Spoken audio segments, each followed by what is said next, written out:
World War. The Three-War War. The League of Nations and the Peace of Versailles hadn't prevented another great war from spreading across Europe. Soon, like World War I, the war would spread across the whole world. It would become known as World War II. The Allies, France, Great Britain, and Britain's allies, were fighting against Germany and Italy, called the Axis powers. Before long, Germany and Italy were joined by another powerful country, Japan. 2 years before Hitler's invasion of Poland, the hatred between Japan and China had erupted into out-and-out war. In 1937, Chiang Kai-shek of China had agreed to make an alliance between his Kuomintang government and the Chinese Communist Party because he knew he could not fight both the CCP and the Japanese. Almost at once, the new allies found themselves fighting the Japanese army, which had marched from Manchuria down towards the Chinese city of Beijing. On July 7, 1937, the Japanese army had attacked the Marco Polo Bridge outside of Beijing. The bridge, a beautiful marble span with 11 different arches, was controlled by the Kuomintang army in the east and the Japanese army in the west. Early in the morning, the Japanese demanded permission from the Kuomintang to cross the bridge over to the Kuomintang side and search the houses nearby. The Japanese said that their officers needed to search for a deserting Japanese soldier who might be hiding there. But the Chinese thought that this was just a pretense to get across the bridge. When they refused to let the Japanese officers pass, the Japanese began to march across the bridge with tanks. The Kuomintang army managed to drive them back, but the Japanese reorganized themselves and attacked again. After 2 weeks of fighting, the Japanese finally made it across the bridge and seized hold of the Chinese side. This was the beginning of the Second Sino-Japanese War. The Chinese had a different name for this war. They called it the Chinese People's Anti-Japanese War of Resistance. China lost land to the Japanese all along the north of China and in the middle of the country as well. One of the most horrible events in modern history took place in China when Japan marched into the southern city of Nanjing in the province of Jiangxi. Japanese soldiers killed 200,000 unarmed Chinese citizens who had nothing to do with the war. Still, China refused to surrender. This war had been going on for 2 years by the time that World War II began over in Europe. When Great Britain and France declared war on Germany, Japan saw a chance to expand its own empire. Great Britain, France, and the Netherlands, which also joined the Allies, all had colonies in Southeast Asia. The British ruled Hong Kong, the French still had control over Vietnam, and the Dutch governed the East Indies. Those European countries were so busy fighting against Hitler that none of them had the time or the soldiers to defend their Asian colonies. Japan could swoop in and take those colonies for itself. In 1940, Japan declared itself to be an Axis power, along with Germany and Italy. Now Japan had the perfect excuse to attack the colonies held by the Allies. Japan did have one country standing in the way of its conquest of Asia: the United States. The United States wasn't fighting in World War II, so Japan wasn't at war with them. In 1940, more than 3/4 of American citizens didn't want the United States getting involved in Europe's troubles. The President of the United States, Franklin Delano Roosevelt, knew that his people didn't want to fight. The United States had agreed to send oil, guns, and other necessary supplies to Great Britain, even if Britain couldn't pay. But that was as far as most Americans wanted to go. But even though the United States wasn't one of the Allies, Japan knew that the U.S. wouldn't sit quietly and watch Japan take over the colonies in Asia one by one. A whole fleet of American battleships lay in the South Pacific, anchored at Pearl Harbor in Hawaii. If Japan moved against the Allied colonies, the U.S. battleships at Pearl Harbor would set out to block Japan's ambitions. Years before, Japan had beaten one of the world's strongest navies by torpedoing Russian battleships first and then declaring war afterwards. In December of 1941, the Japanese commander, General Tojo Hideki, decided to follow the same strategy. Tojo wasn't just an army general. He had also become the Prime Minister of Japan, the man who advised Emperor Hirohito. He told the emperor that unless Japan stood up to the United States, Japan would never be a great country. Hirohito agreed that the time had come to attack the U.S. On a quiet Sunday morning, December 7th, 1941, U.S. servicemen who were scrubbing the decks, eating their breakfasts, and going through the morning routine heard the sound of airplanes.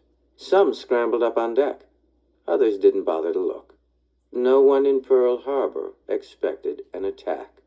Over the horizon swept wave after wave of Japanese fighter planes, almost 200. Bombs began to fall. The Americans, taken off guard, were almost helpless. Some of the ships caught on fire and burned. Others capsized, trapping sailors inside them. A Marine named E.C. Nightingale later described how he was finishing breakfast when he heard warning sirens go off. He didn't pay much attention to the sirens until he began to hear explosions. He ran up to his battle station, seeing that men all over the ship had already manned their guns and begun to fire. But then the ship began to shake. It had been hit by a bomb. The ship was burning. Many of his friends had been killed already. Before Nightingale could escape, another bomb hit the ship. The jolt threw him over the side into the water. He was about to go under when an officer swimming by grabbed his shirt and hauled him towards the beach. The attack was over in less than 2 hours, but 21 American ships and 188 American fighter planes had been destroyed. A high school student on the shore wrote in her diary that when the attack ended, the barracks where the soldiers lived was burning, and the warehouse where supplies were kept was on fire. Houses all along the harbor had been blown up. The water of the harbor couldn't even be seen. A solid wall of smoke blocked it from view. Pearl Harbor brought an end to American neutrality. Almost 3,000 American soldiers were killed. 1,300 men had died on one battleship, the Arizona, alone, the ship that E.C. Nightingale had escaped. News photographs published in American newspapers showed American ships burning and sinking, and U.S. servicemen dying. December 7th, said President Roosevelt, was a date which will live in infamy. The American people could no longer ignore the disaster sweeping over the rest of the world. Roosevelt asked Congress to declare war on Japan and all its allies, meaning Germany and Italy. While the Americans were trying to recover from the destruction of the fleet at Pearl Harbor, the Japanese swept down over Hong Kong and the islands south of the Asian mainland. Japanese troops took over the Philippine Islands, and Malaya too.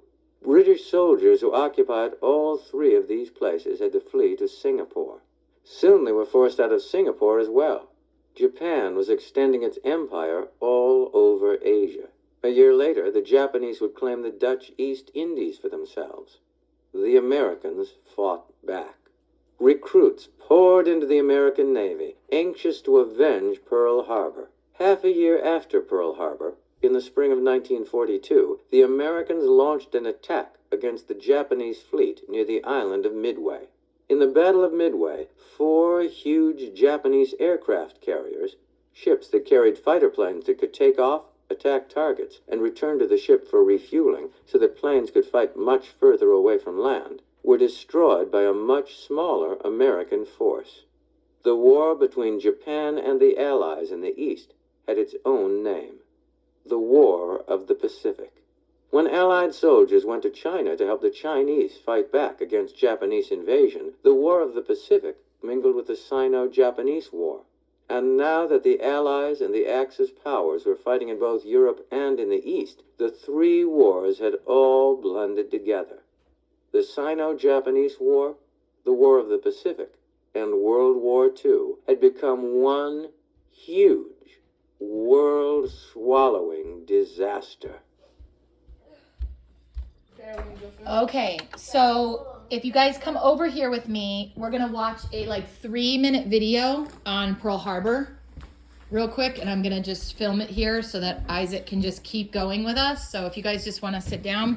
It's a short one. There are tons of documentaries on Pearl Harbor. We have one on Discovery Plus, actually, Sidge, that you could watch as well.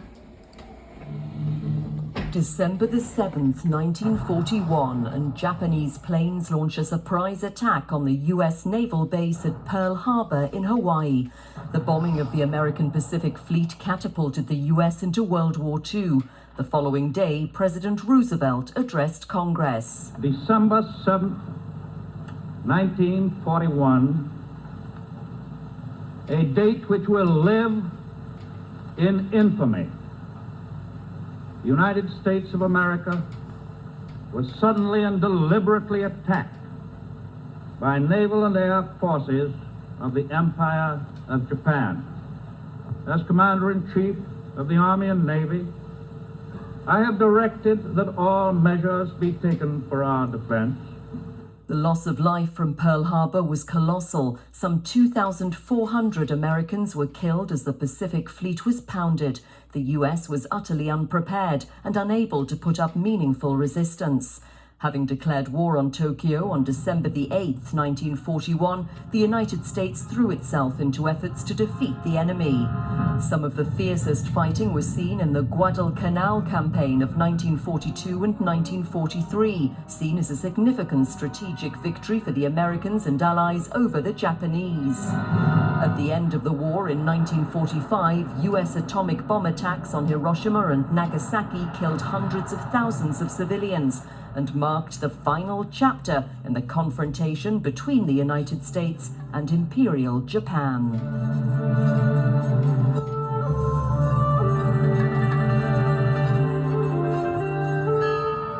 On December the 7th, exactly 75 years on, U.S. veterans honored fallen comrades who'd perished in Pearl Harbor, an attack that marked a turning point in global history. Many American families were changed that day. America, too, was changed forever. For the events of that infamous day, the day that summoned the might and courage and compassion of the American people to a world war. This memorial honors the USS Arizona, which sank with 1,177 officers and crew on board and lies at the bottom of Pearl Harbor. Okay. All right, so let's go do our questions now. So that's just a little video for y'all. Okay. Let me go through the questions.